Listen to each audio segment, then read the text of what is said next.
mengenal salah satu mukjizat Nabi yang terbesar, di antara yang terbesar adalah Al-Isra wal Mi'raj.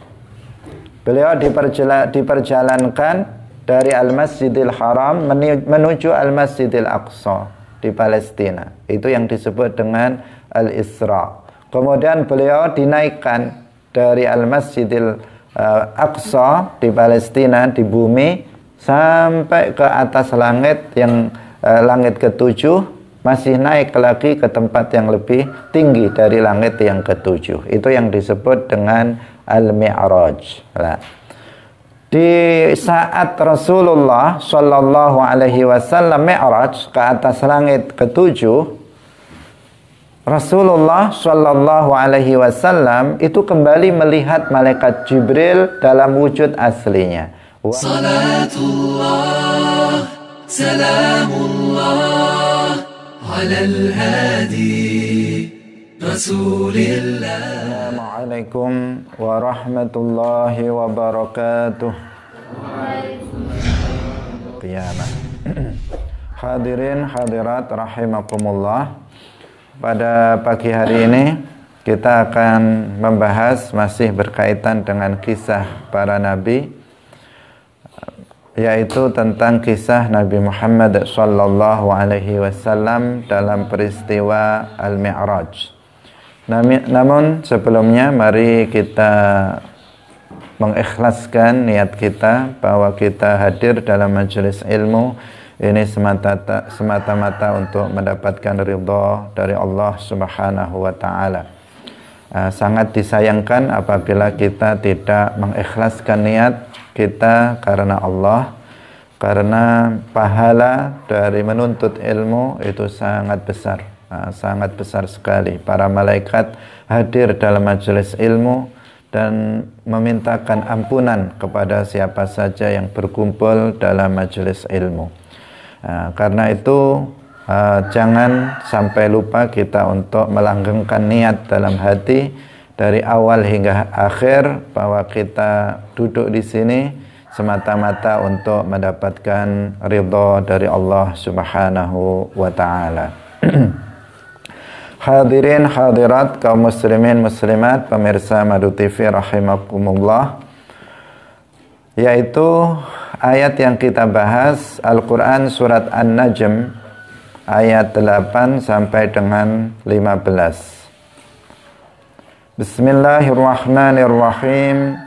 Thumma dana fatadalla fakana qaba qausaini aw adna faauha ila 'abdihi ma auha ma kadzabal fuadu ma ra'a afatumarunahu 'ala ma yara wa laqad ra'ahu nazlatan ukhra 'inda sidratil muntaha 'indaha jannatul ma'wa thumma dana fatadalla fakana qaba qausaini aw adna faauha ila 'abdihi ma auha ma kadzabal fuadu ma ra'a afatumarunahu 'ala ma yara walaqad ra'ahu nazlatan ukhra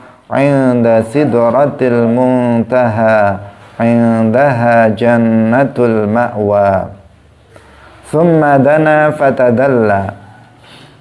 Kemudian Jibril mendekat kepada Nabi Muhammad sallallahu alaihi wasallam, fatadalla, kemudian dia bertambah dekat dengan Nabi. Fakana qaba qausaini aw adna, sehingga jaraknya antara Nabi dan Jibril itu adalah sekitar 2 busur atau bahkan lebih dekat, aw adna. Fa auha ila 'abdihi ma auha, kemudian Jibril menyampaikan wahyu kepada hamba Allah yaitu Nabi Muhammad apa yang telah Allah wahyukan kepadanya, kepada Jibril. Ma kadzabal fuadu ma ra'a, hatinya itu tidak mendustakan terhadap apa yang telah dilihatnya, yaitu melihat Jibril. Afatumarunahu ala ma yara, maka apakah kalian orang-orang musyrik Makkah itu hendak membantahnya terhadap apa yang telah dia lihat?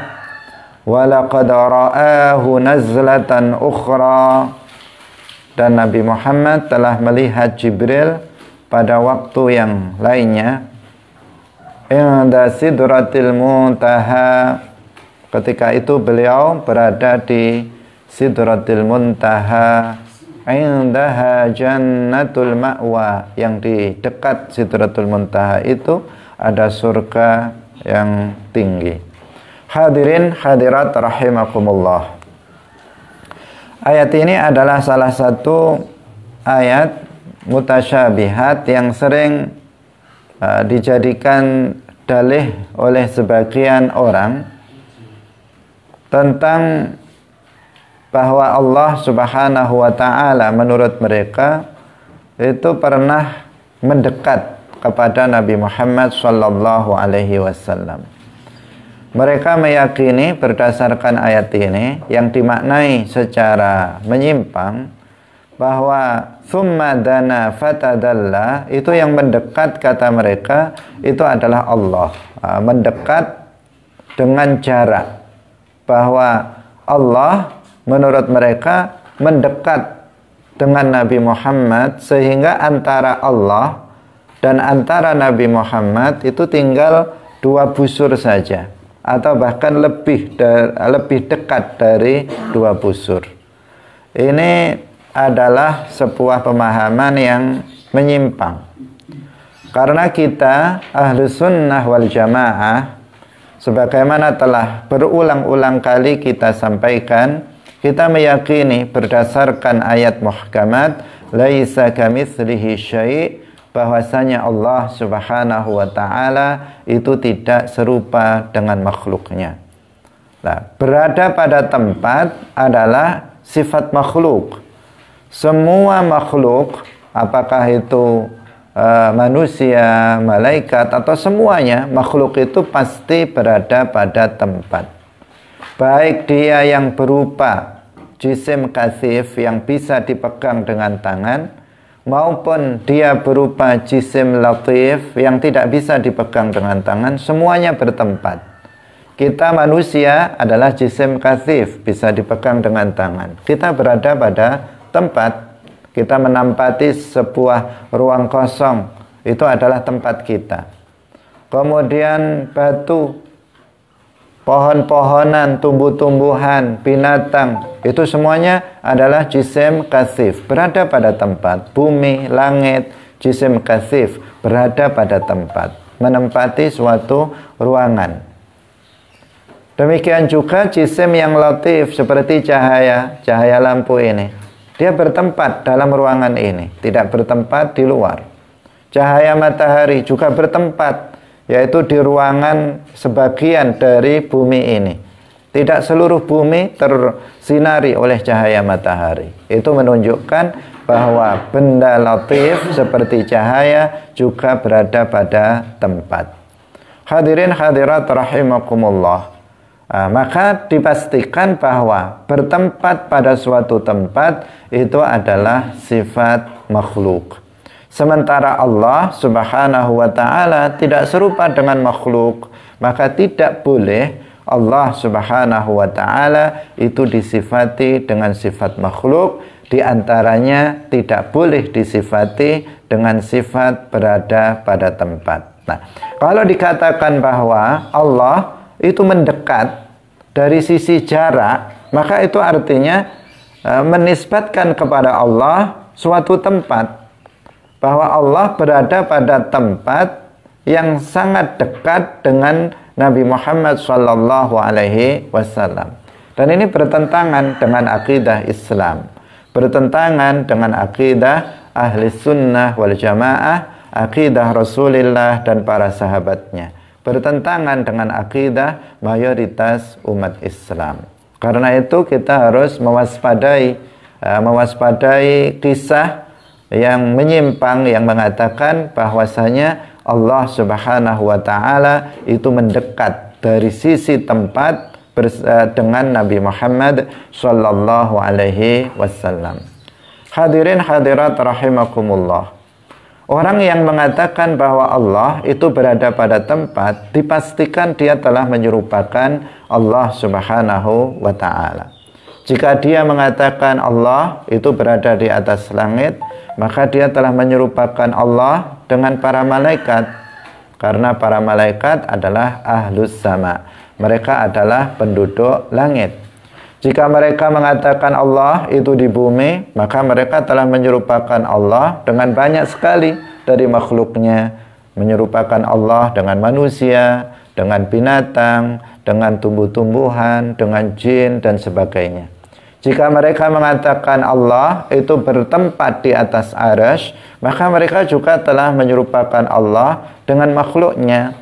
Karena diriwayatkan di atas arsy itu ada makhluk yang bernama Alkitab, yang tertulis di sana inna rahmati sabaqat ghadabi. Maka orang yang mengatakan Allah itu berada di atas langit, dia telah menyerupakan Allah dengan makhluknya, yaitu Alkitab. Belum lagi ada riwayat yang mengatakan bahwa Al-Lauhul Mahfuz itu berada di atas arsy. Sebagian ulama mengatakan Al-Lauhul Mahfuz di bawah arsy. Sebagian mengatakan bahwa Al-Lauhul Mahfuz berada di atas arsy. Maka orang yang mengatakan Allah berada di atas arsy, dia telah menyerupakan Allah dengan Alkitab, juga telah menyerupakan Allah dengan Al-Lauhul Mahfuz. Hadirin hadirat rahimakumullah. Kemudian mereka juga telah menyerupakan Allah dengan makhluknya dari sisi bahwa secara tidak langsung mereka mengatakan bahwa Allah itu berupa jisim yang memiliki bentuk dan ukuran. Karena yang bertempat itu pasti berupa jisim. Pasti berupa jisim yang memiliki bentuk dan memiliki ukuran. Kenapa? Karena sesuatu yang berada pada tempat secara akal pastilah dia memiliki bentuk dan ukuran. Ada kalanya dia lebih kecil dari tempatnya. Ada kalanya dia sama ukurannya dengan tempatnya. Ada kalanya dia lebih besar ukurannya dari tempatnya. Artinya pasti dia memiliki ukuran, memiliki ukuran. Padahal sesuatu yang memiliki ukuran adalah jisim. Sesuatu yang memiliki ukuran itu membutuhkan kepada yang menjadikannya pada ukuran itu. Karena sesuatu tidak menciptakan ukurannya sendiri.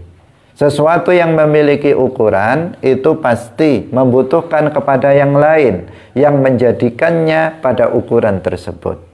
Dan sesuatu yang membutuhkan kepada yang lain, maka itu adalah makhluk. Karena dia ajiz, karena dia adalah lemah. Sesuatu yang lemah bukanlah Tuhan, tidak layak untuk disembah. Karena alam semesta yang begitu agung, yang begitu luar biasa, tidak mungkin diciptakan oleh zat yang lemah.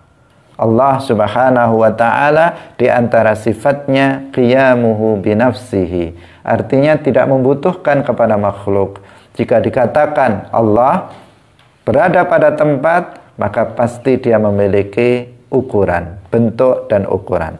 Dan jika memiliki bentuk dan ukuran, pasti membutuhkan kepada yang lain yang menjadikannya pada bentuk dan ukuran tersebut. Dan ini bertentangan dengan sifat Allah qiyamuhu binafsihi, berdasarkan firman Allah Subhanahu wa ta'ala, fa innallaha ghaniyyun 'anil 'alamin. Sesungguhnya Allah itu maha kaya, tidak membutuhkan kepada alam semesta ini. Hadirin hadirat rahimakumullah, maka tertolak sama sekali keyakinan yang mengatakan Allah itu berada pada tempat tertentu. Tertolak orang yang mengatakan Allah bertempat di arsy. Tentang ayat yang menjelaskan ayat mutasyabihat, yang menjelaskan seolah-olah Allah di atas arsy, seolah-olah Allah itu di langit, seolah-olah Allah itu di bumi, seolah-olah Allah itu berada di mana-mana. Sudah kita kaji dalam majelis ini, sudah kita jelaskan ayat demi ayat dalam pertemuan sebelumnya.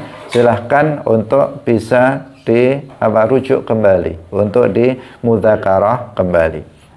Hadirin hadirat yang dirahmati oleh Allah Subhanahu wa taala. Kita kembali kepada ayat yang sedang kita bahas. Nah, ketika kita sudah memiliki sebuah keyakinan yang mantap bahwasanya Allah Subhanahu wa taala maujudun bila makan, ada tanpa tempat. Maka ketika kita membaca ayat ini, jangan kemudian memiliki keyakinan yang menyimpang, bertentangan dengan apa yang kita yakini.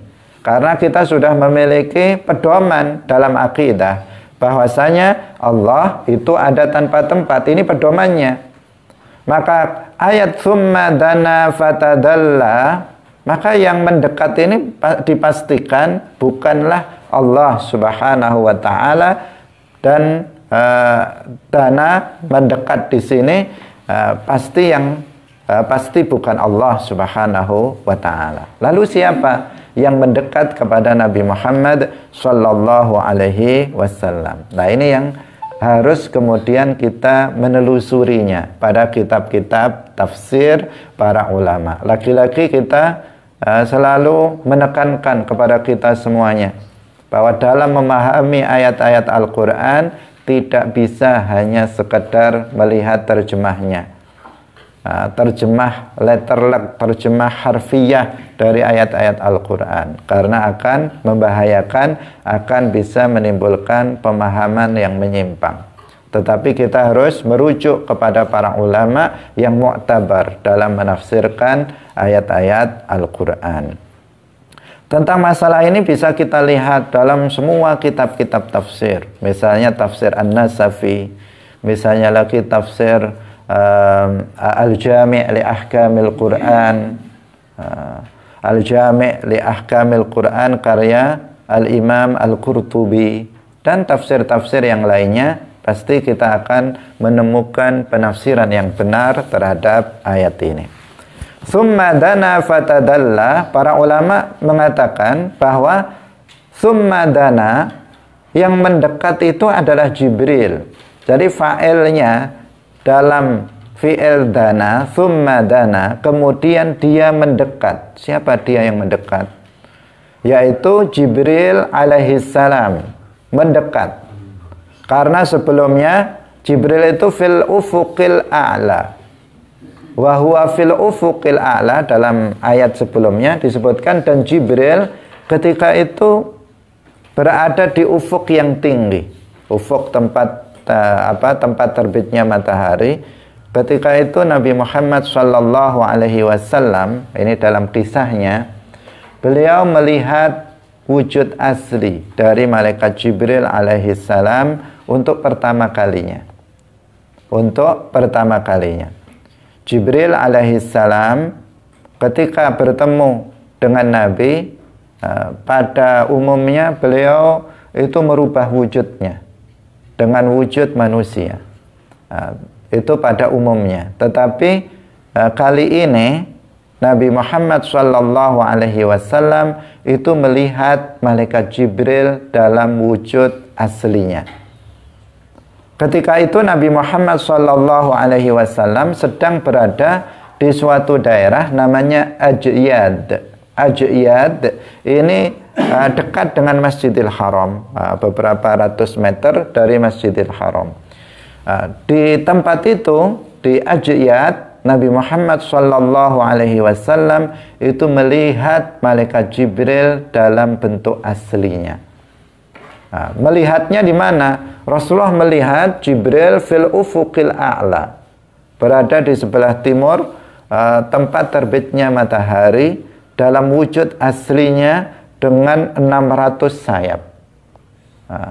Seperti kita ketahui, salah satu sifat dari para malaikat, mereka itu memiliki sayap. Ada yang sayapnya 2, ada yang sayapnya 4, dan ada yang sayapnya sangat banyak seperti malaikat Jibril alaihissalam dengan memiliki 600 sayap. Yang satu sayapnya jika dibuka, jika dikibarkan, dikibaskan, maka satu sayapnya itu sudah bisa menutup ufuk timur dan ufuk barat. Seluruh ufuk itu bisa tertutup dengan satu sayapnya malaikat Jibril alaihissalam. Nah, karena malaikat Jibril ini malaikat yang sangat besar dan yang sangat kuat, sangat kuat. Beliau pernah ada dalam Al-Quran disebutkan menimpakan azab suatu kaum itu dengan diangkat dengan satu dengan satu sayapnya mendekati langit kemudian ditumpahkan ke bawah. Itu pernah seperti itu. Saking kuatnya malaikat Jibril alaihissalam ini. Nah, jadi ketika itu Nabi Muhammad melihat malaikat Jibril dalam wujud aslinya yang sangat besar di fil ufuqil a'la.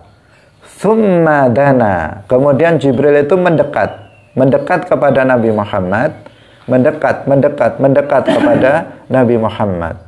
Fatadalla, kemudian lebih dekat lagi kepada Nabi Muhammad. Tetapi semakin dekat, kemudian Allah Subhanahu wa taala kembali merubah wujud Jibril menjadi wujud manusia. Sehingga ketika mendekat kemudian berubah wujudnya menjadi wujud manusia. Nah, dekatnya ketika itu adalah fakana qaba qausaini aw adna.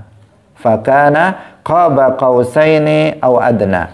Dekatnya itu lebih sekitar 2 busur atau lebih dekat. 2 busur tanah atau bahkan lebih dekat dari itu. Dekatnya Jibril kepada Nabi Muhammad sallallahu alaihi wasallam. Itu ceritanya, itu kisahnya. Bukan kisahnya itu Allah yang kemudian mendekat kepada Nabi Muhammad, zatnya berada pada tempat yang dekat dengan Nabi Muhammad. Tidak seperti itu. Tetapi malaikat Jibril alaihissalam dialah yang mendekat kepada Nabi Muhammad. Fa'auha ila abdihi ma auha. Kemudian Jibril menyampaikan wahyu Allah kepada hamba Allah, yaitu kepada Nabi Muhammad sallallahu alaihi wasallam. Malaikat Jibril menyampaikan wahyu kepada Nabi Muhammad sallallahu alaihi wasallam, yaitu wahyu yang telah Allah wahyukan kepada beliau. Allah memberikan wahyu kepada malaikat Jibril, kemudian malaikat Jibril menyampaikan wahyu itu kepada Nabi Muhammad sallallahu alaihi wasallam. Karena kita mengetahui bahwa malaikat Jibril alaihissalam adalah aminul wahyi. Beliau adalah aminul wahyi. Aminul wahyi, beliau yang dipercaya untuk menyampaikan wahyu kepada para nabi, bahkan juga kepada para malaikat yang ada di langit. Jadi beliau itu adalah juga rasul di kalangan para malaikat. Beliau yang menyampaikan wahyu Allah kepada para nabi, termasuk kepada Nabi Muhammad sallallahu alaihi wasallam, juga beliau itu yang menyampaikan wahyu Allah kepada para malaikat yang lain yang berada di langit. Itulah malaikat Jibril alaihissalam. Beliau adalah salah satu dari pemimpin dari para malaikat. Beliau adalah malaikat yang paling mulia, di antara malaikat yang paling mulia dari para malaikat lainnya. Karena para malaikat jumlahnya sangat banyak sekali. Para malaikat jumlahnya sangat banyak sekali dan semuanya adalah muslimun, semuanya adalah makhluk-makhluk hamba-hamba Allah yang taat kepada Allah, dan malaikat Jibril alaihissalam adalah yang termulia di antara mereka. Hadirin hadirat rahimakumullah. Jadi malaikat Jibril alaihissalam ketika telah mendekat kepada Nabi Muhammad sallallahu alaihi wasallam, kemudian malaikat Jibril menyampaikan wahyu Allah untuk Nabi Muhammad sallallahu alaihi wasallam. Ma kadzabal fuadu ma ra'a. Hati Nabi Muhammad itu tidak mendustakan terhadap apa yang dilihatnya, bahwa yang dilihat itu adalah malaikat Jibril alaihi salam. Nah, ini maksud dari ayat ini, maka dzabal fuadu ma ra'a. Jadi masih bersambung satu ayat dengan ayat berikutnya, dengan ayat sebelumnya, itu masih saling terkait, tidak terpisahkan satu dengan yang lain. Maka dzabal fuadu ma ra'a. Meskipun dalam ayat ini ada sebagian ulama yang mengatakan ini tentang ru'yatullah, bahwasanya di malam Mi'raj Rasulullah Shallallahu Alaihi Wasallam itu melihat Allah dengan hatinya. Sehingga dikatakan di sini maka dzabal fuadu ma ra'a. Hatinya tidak mendustakan terhadap apa yang dilihatnya. Tetapi sebagian ulama ini menyambungkan ayat ini dengan ayat sebelumnya, bahwa yang dimaksud dengan ma ra'a adalah ketika beliau melihat malaikat Jibril alaihissalam, bahwasanya hati Nabi Muhammad itu tidak mendustakan dengan apa yang dilihatnya, yaitu melihat malaikat Jibril alaihissalam dalam wujudnya yang asli. Afatumarunahu ala ma yara.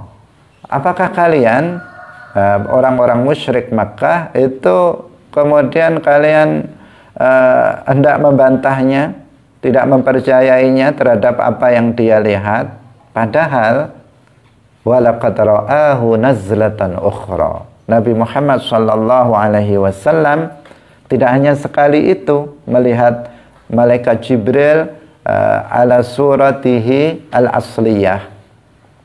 Tidak hanya sekali itu Nabi Muhammad melihat wujud asli dari malaikat Jibril alaihissalam, tetapi walaqad ra'ahu nazlatan ukhra. Nabi Muhammad juga melihatnya kembali di suatu kesempatan yang lain, di waktu yang berbeda. Nabi Muhammad juga kembali melihat malaikat Jibril alaihissalam. Di mana? Inda sidratil muntaha. Ini dalam peristiwa Al-Mi'raj. Al-Mi'raj kita mengenal salah satu mukjizat Nabi yang terbesar. Di antara yang terbesar adalah Al-Isra wal Mi'raj. Beliau diperjalankan dari Al-Masjidil Haram menuju Al-Masjidil Aqsa di Palestina. Itu yang disebut dengan Al-Isra. Kemudian beliau dinaikkan dari Al-Masjidil Aqsa di Palestina, di bumi, sampai ke atas langit yang langit ketujuh, masih naik lagi ke tempat yang lebih tinggi dari langit yang ketujuh. Itu yang disebut dengan Al-Mi'raj.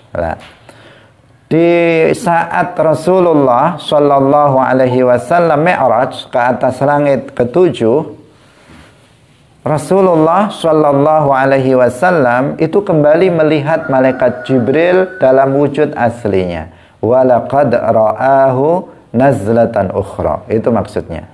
Di sini bukan bahwa yang dimaksud di sini adalah Allah juga, tetapi para ulama mengatakan ra'ahu, di situ adalah Jibril, bahwa benar-benar Nabi Muhammad itu telah melihat Jibril dalam bentuk aslinya nazlatan ukhra, pada waktu yang lain. Inda sidratil muntaha. Melihatnya beliau itu di dekat sidratil muntaha. Apa sidratul muntaha? Sidratul muntaha adalah makhluk Allah subhanahu wa ta'ala yang berupa pohon. Jadi sidratul muntaha adalah makhluk Allah yang dia berupa pohon yang sangat besar, berupa pohon yang sangat besar dan sangat indah, yang keindahannya sulit manusia untuk bisa mensifati keindahan dari pohon Sidratul Muntaha ini. Akarnya itu berada di langit yang keenam, kemudian menjulang tinggi sampai di atas langit ketujuh. Itu Sidratul Muntaha. Jadi makhluk Allah di atas langit yang tujuh itu banyak sekali makhluk Allah yang sangat besar dari sisi ukurannya. Yang itu semuanya menunjukkan kekuasaan Allah Subhanahu wa ta'ala. Nabi Muhammad sallallahu alaihi wasallam di-mi'rajkan itu tujuannya adalah untuk diperlihatkan tanda-tanda kekuasaan Allah yang berada di atas langit ketujuh. Karena di atas langit ketujuh itu banyak sekali makhluk seperti kita, ciptaan Allah yang ada di sana. Yang ukurannya besar, langit yang begitu besar ukurannya, kita pun belum lihat di mana ujungnya. Kita mau ke ujung dunia ini, kita lihat belum terlihat ujungnya di mana. Kita mau menuju ke tempat yang paling barat atau paling timur dari bumi ini, kita juga belum menyaksikan sampai mana sih langit ini. Ternyata nggak ketemu juga. Kenapa? Karena saking luasnya, saking besarnya langit ini. Rasulullah melihat langit. Ternyata langit itu bukan sekedar batas pandangan mata kita. Ternyata langit itu bukan bukan awan sebagaimana disangka oleh sebagian orang. Tetapi langit itu betul-betul berupa benda yang bahkan dikatakan asyaddu sulbatan minal ardi, dia bisa dipegang dengan tangan dan lebih keras dari bumi. Kalau kita menyentuh bumi maka dia keras, maka langit itu lebih keras. Dan memiliki pintu. Ada pintu langit yang Rasulullah Shallallahu alaihi wasallam masuk ke atas langit melalui pintu itu. Setiap langit ada pintu, setiap langit ada pintu. Itu adalah makhluk Allah Subhanahu wa ta'ala. Kemudian ada lagi makhluk Allah di atas langit itu namanya Sidratul Muntaha. Sidratul Muntaha ini juga makhluk Allah, ciptaan Allah, berupa pohon. Tapi pohonnya tidak seperti pohon di bumi ini. Pohonnya sangat besar. Ujungnya akarnya ada di langit ke-6. Padahal langit kemudian menjulang tinggi sampai di atas langit ke-7. Padahal antara satu langit dengan langit yang lain itu jaraknya adalah 500 tahun perjalanan. Itu jarak satu langit dengan langit. Artinya apa? Sidratul Muntaha, pohon Sidratul Muntaha ini sangat besar sekali dan sangat indah, yang sangat indah sekali, yang tidak sulit untuk disifati oleh manusia keindahannya, saking indahnya pohon tersebut. Hadirin hadirat yang dirahmati oleh Allah, di atas langit juga ada namanya apa? Al-Kursi. Al-Kursi juga makhluk Allah Subhanahu wa ta'ala, bukan kursi seperti yang ada di bumi ini, tetapi dia makhluk Allah yang sangat besar sekali.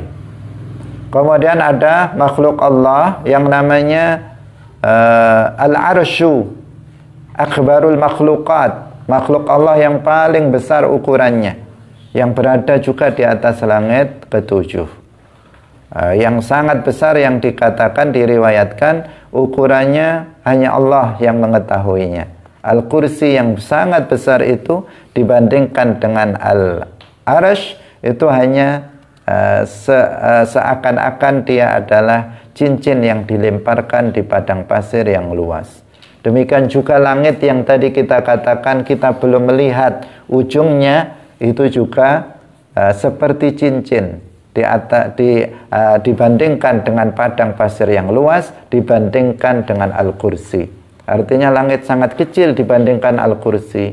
Al-Kursi sangat kecil dibandingkan dengan Al-Arsy.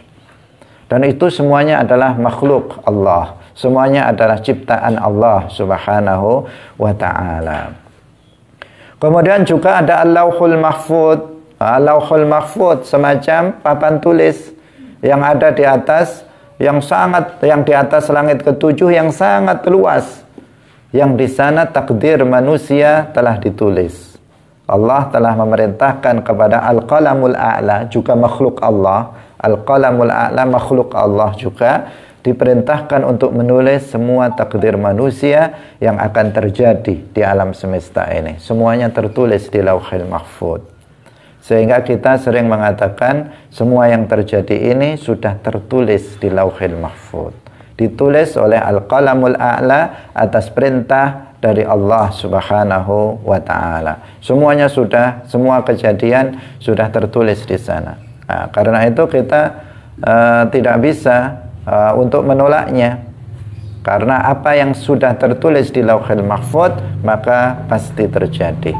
Termasuk pertemuan kita pada pagi hari ini, semuanya sudah tertulis di Lauhil Mahfuz, maka terjadi. Apa yang terjadi, dia yang telah tertulis di Lauhil Mahfuz.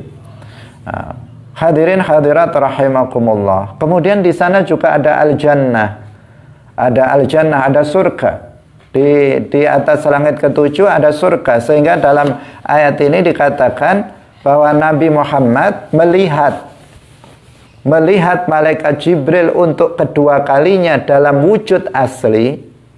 Karena Nabi Muhammad sering melihat Jibril, tetapi tidak dalam wujud asli. Ini kita berbicara tentang Nabi Muhammad melihat malaikat Jibril dalam wujud aslinya, dalam bentuk aslinya. Karena malaikat itu diantara sifatnya bayatasyakal, dia bisa merubah wujud, bisa merubah wujud.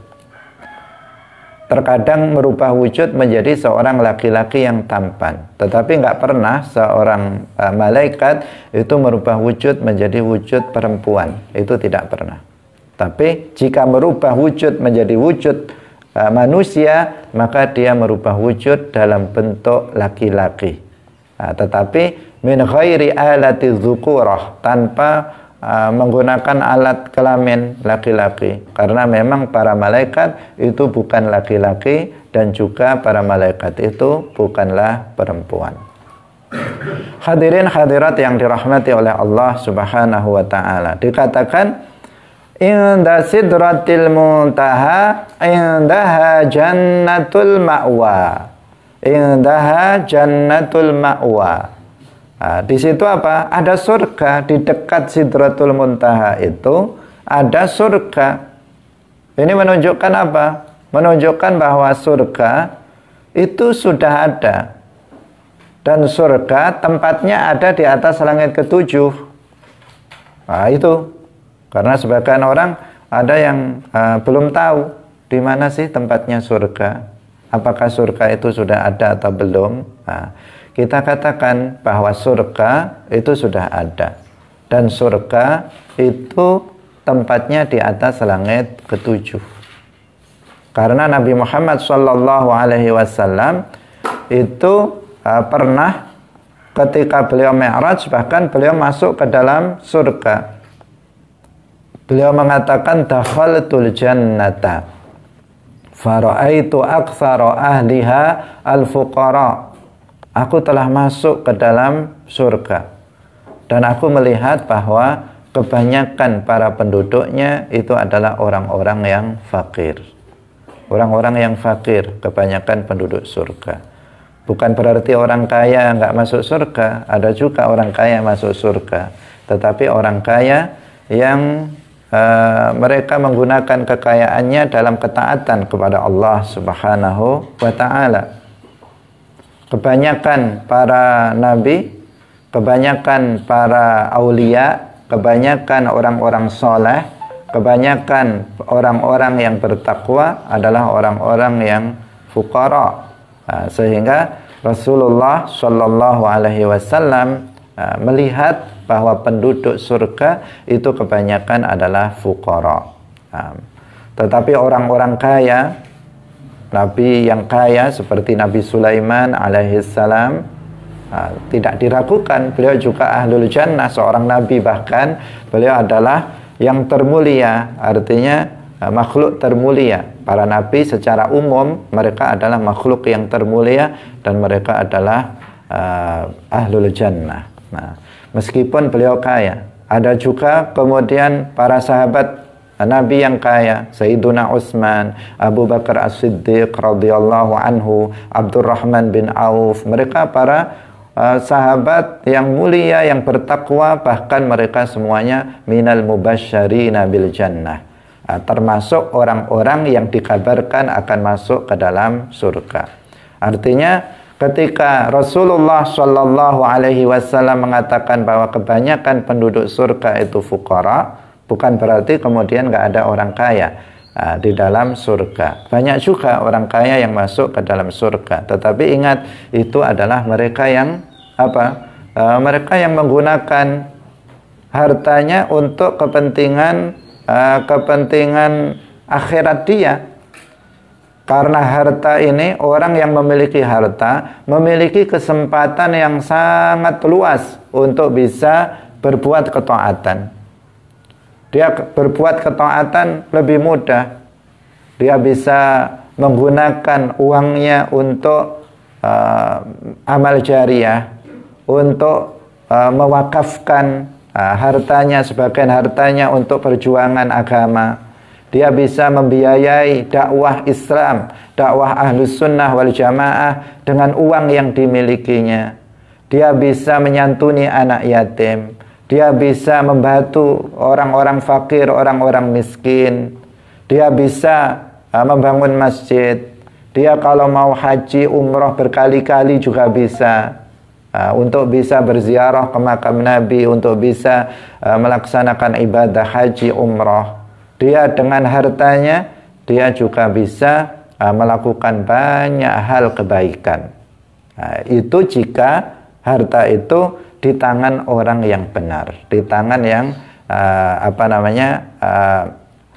al-abdus soleh. Ni'mal mal, sebaik-baik harta adalah harta yang berada di tangan orang yang soleh. Maka dia akan memberikan manfaat kepada orang tersebut untuk kepentingan akhirat dia.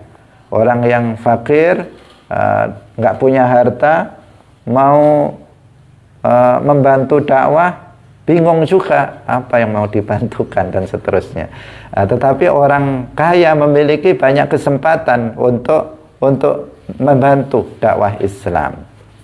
Tetapi sayangnya banyak sekali orang-orang yang kaya, tetapi kemudian dia tidak menyadari tentang kesempatan yang Allah berikan kepada dia, tetapi dia justru menghambur-hamburkan harta yang dia miliki dalam selain ketaatan kepada Allah Subhanahu wa Ta'ala, sehingga mereka menjadi celaka dan dikatakan bahwa kebanyakan penduduk surga itu adalah orang-orang yang fakir.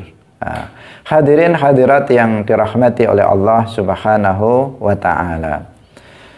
Jadi indaha jannatul ma'wa, surga itu ada dan berada di atas langit ketujuh, di dekat Sidratul Muntaha. Sidratul Muntaha itu berada di atas langit ketujuh, surga itu juga berada di atas langit ketujuh, dan sudah ada karena dikatakan oleh ayat ini dalilnya. Dalilnya yang menunjukkan bahwasanya surga itu tempatnya di atas langit ketujuh.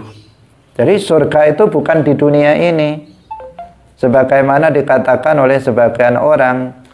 Meskipun ada orang menyebut surga dunia, maksudnya ya kesenangan di dunia, maksud dia seperti itu. Ini adalah surga dunia karena dia mendapatkan nikmat di dunia ini. Padahal nikmat di dunia ini senikmat-nikmatnya, sebesar-besarnya nikmat di dunia ini tidak sebanding dengan sekecil-kecilnya nikmat di dalam surga nanti di akhirat. Seseorang mengatakan ini sekarang ini semuanya luar biasa, serba canggih. Apapun yang kita inginkan, kalau di dalam surga dikatakan bahwa apapun yang kita inginkan kita akan dapatkan. Kata dia, sekarang juga seperti itu. Kita mau makan tinggal lewat pencet-pencet HP, tiba-tiba datang makanan. Pakai uang, tapi harus pakai uang. Harus punya uang. Mau beli baju nggak perlu ke pasar, nggak perlu ke toko, tinggal pencet-pencet di rumah sudah datang bajunya. Mau apa yang diinginkan itu juga bisa datang. Nah, tetapi ya juga masih sulit, harus pencet-pencet dulu. Yang nggak bisa juga nggak bisa, atau yang nggak punya HP juga nggak bisa, atau punya HP bisa pencet-pencet, nggak punya uang juga nggak bisa. Nah, ini apa?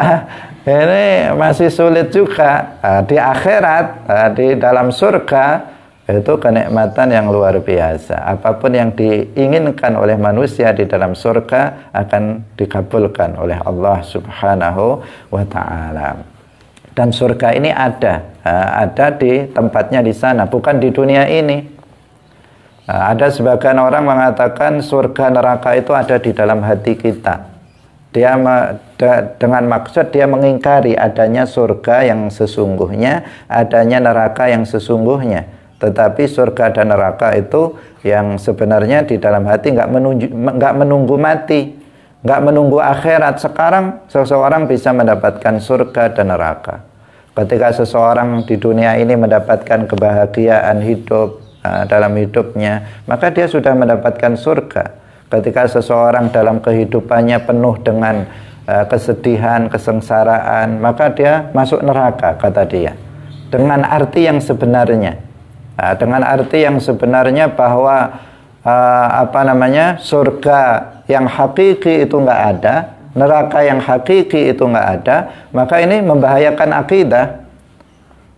Membahayakan akidah. Orang yang meyakini bahwa surga itu nggak ada, bahwa neraka itu nggak ada, maka hukumnya dia bukan muslim. Karena seorang muslim meyakini dengan seyakin-yakinnya bahwa surga itu haqqun, annal jannata haqqun, wan nara haqqun, bahwa surga itu betul-betul ada, neraka itu juga betul-betul ada. Bukan bukan sesuatu yang majaz sifatnya. Bukan dia sebagai bentuk gambaran yang mengatakan surga itu adalah gambaran kenikmatan, neraka itu adalah gambaran kesengsaraan. Tidak. Tetapi surga secara hakiki yang dijanjikan untuk orang-orang yang beriman, yang taat kepada Allah Subhanahu wa ta'ala, Darun Naim, tempat kenikmatan yang abadi di akhirat nanti, itu betul-betul ada, nyata adanya. Nabi Muhammad sudah memasukinya. Nabi Adam alaihissalam diciptakan di dalamnya dan ada di dalamnya, pernah hidup di sana. Dan di dalam Al-Quran sudah dijelaskan bahwa dia ada dan berada di atas langit ketujuh. Demikian juga neraka. Neraka juga betul-betul ada. Ada di mana kalau neraka itu? Neraka itu tempatnya di bawah bumi ketujuh, tanpa menempel dengan bumi ketujuh. Tanpa menempel dengan bumi ketujuh. Kalau surga itu juga berada di atas langit ketujuh, tidak menempel dengan langit ketujuh. Dengan benda langit yang ketujuh tidak menempel. Dia berada di atas langit ketujuh. Kemudian atapnya adalah arsy, al-arsyu. Al-arsy adalah tempat yang makhluk Allah yang berada di tempat yang paling tinggi. Itu namanya al-arsy. Kalau makhluk Allah yang berada di tempat yang paling rendah, yang paling bawah, itu namanya al-farsyu. Neraka itu berada di bawah bumi ketujuh tanpa menempel dengan bumi yang ketujuh. Dan ini adalah darul azab, sudah disiapkan dan sudah ada. Dalam Al-Quran yang pernah kita bahas, Allah Subhanahu wa ta'ala berfirman, u'iddat lil kafirin, dan neraka sudah dipersiapkan untuk orang-orang kafir. Neraka adalah darul azab, kebalikan dari surga yang merupakan darun naim, tempat kenikmatan yang abadi. Sementara neraka adalah darul azab, tempat siksa yang abadi bagi orang-orang kafir dan tempat siksa bagi sebagian pelaku dosa besar untuk sementara. Karena seorang mukmin tidak akan abadi di dalam neraka. Hadirin hadirat yang dirahmati oleh Allah Subhanahu wa ta'ala, demikian pengajian kita pada pagi hari ini. Dengan demikian sudah menjadi jelas bagi kita tentang penafsiran ayat An-Najm ayat 8 sampai dengan 15, bahwasanya yang mendekat kepada Nabi Muhammad sallallahu alaihi wasallam dalam ayat ini adalah Jibril alaihi salam. Mendekat 2 kali Rasulullah melihatnya dalam bentuk aslinya. Pertama kali di Makkah di Ajiyad, kemudian yang kedua kalinya Rasulullah melihatnya di Sidratul Muntaha di dekat surga. Itu Rasulullah melihat wujud asli malaikat Jibril alaihi salam. Itulah maksud dari ayat itu, dan jangan sampai memahaminya dengan pemahaman yang keliru kemudian menisbatkan tempat bagi Allah Subhanahu wa taala, atau sampai mengatakan Allah itu bertempat ketika itu dekat dengan Nabi Muhammad sallallahu alaihi wasallam. Semoga bermanfaat. Barakallahu fikum wallahu muwaffiq ila aqwamit thariq. Wassalamualaikum warahmatullahi wabarakatuh. Salamullah ala al-hadi Rasulillah.